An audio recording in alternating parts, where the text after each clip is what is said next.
আজকে 25শে বৈশাখ রবীন্দ্র জয়ন্তী। সেই উপলক্ষে আজকে আমরা রবীন্দ্রনাথ ঠাকুরের একটি গান কভার করতে চলেছি। আমার সাথে গিটারে রয়েছে সোমাংশু, সৌমিতা, কৃপাময়, আর তবলায় রয়েছে দেবার্পণ। রিসেন্টলি জি বাংলাতেও বাজিয়েছে, আপনারা হয়তো অনেকে দেখেছেন।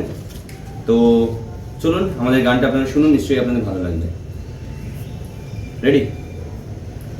1 2 3 1 2 স্টার্ট।